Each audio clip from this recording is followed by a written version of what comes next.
Bismillahirrahmanirrahim. Assalamualaikum warahmatullahi taala wabarakatuh. Pagi hari ini kita akan membahas tentang produk kreatif dan kewirausahaan di kompetensi dasar 3.9 mengenai masalah menganalisis pemasaran produk. Analisis pemasaran produk. Pemasaran adalah suatu kegiatan menyeluruh, terpadu, dan terencana yang dilakukan oleh sebuah organisasi atau institusi dalam melakukan usaha agar mampu mengakomodir permintaan pasar dengan cara menciptakan produk bernilai jual, menentukan harga, mengkomunikasikan, menyampaikan, dan saling bertukar tawaran yang bernilai bagi konsumen, klien, mitra, dan masyarakat umum. Secara sederhana, definisi pemasaran lebih diidentikan dengan proses pengenalan produk atau servis kepada konsumen yang potensial. Aspek-aspek untuk pemasaran ini meliputi periklanan, public relation, promosi, dan penjualan. Dalam perusahaan, tujuan utama pemasaran adalah untuk memaksimalkan keuntungan dengan membuat strategi penjualan. Di perusahaan atau bisnis, marketing eksekutif harus mampu melihat banyak aspek dalam beriklan, termasuk juga memprediksi lifespan sebuah produk. Kita lihat mengenai masalah pengertian pemasaran. Ada beberapa definisi mengenai pemasaran, diantaranya adalah satu pendapat dari Philip Kotler. Marketing atau pemasaran adalah kegiatan manusia yang diarahkan untuk memenuhi kebutuhan dan keinginan melalui proses pertukaran.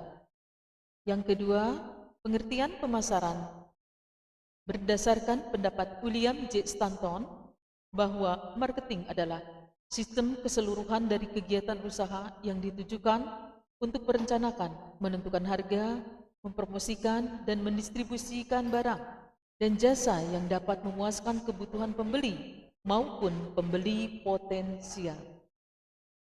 Di sini ada fungsi pemasaran. Adapun fungsi pemasaran terbagi dari satu, fungsi pertukaran.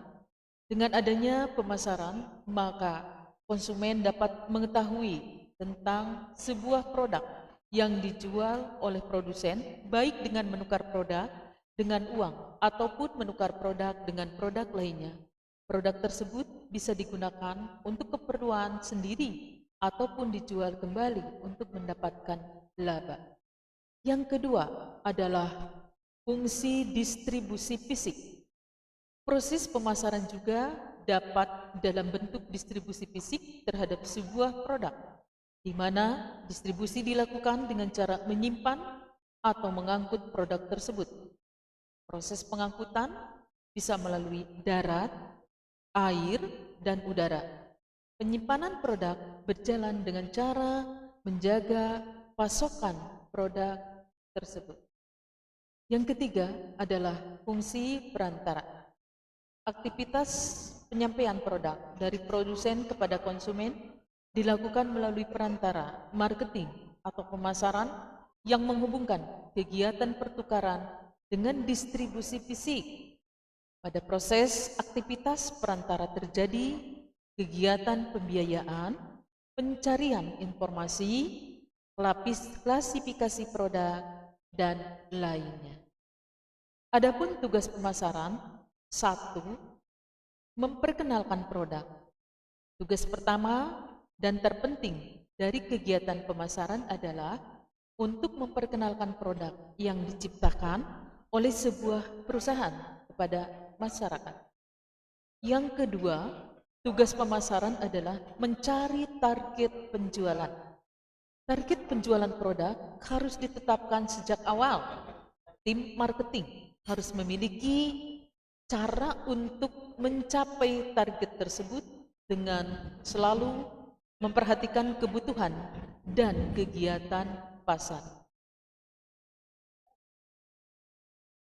Yang ketiga, memastikan kepuasan konsumen. Selain target penjualan, kepuasan konsumen merupakan hal yang penting dan menjadi prioritas dari tim marketing. Dengan memastikan konsumen merasa lebih puas dengan produk, maka proses pemasaran itu sendiri sudah dianggap berhasil. Yang keempat, membuat strategi lanjutan. Ada cukup banyak strategi pemasaran yang bisa digunakan oleh tim marketing dalam memasarkan produk ke masyarakat. Salah satu contohnya adalah dengan memberikan diskon. Strategi lanjutan ini dimaksudkan untuk mendapatkan target profit yang lebih besar dari strategi sebelumnya. Misalnya, menawarkan produk lainnya kepada konsumen untuk mendapatkan harga diskon. Yang kelima, bekerja sama dengan mitra. Marketing juga memiliki peranan penting dalam membangun kerjasama dengan mitra kerja.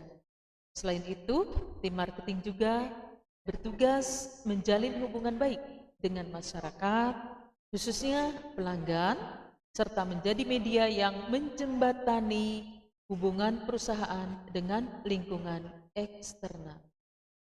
Yang keenam, membuat rekapitulasi penjualan. Tim marketing harus membuat rekap data penjualan dengan benar dan terstruktur. Data penjualan tersebut sangat dibutuhkan oleh perusahaan untuk menentukan target dan strategi pemasaran di masa mendatang. Sampai di sini dulu.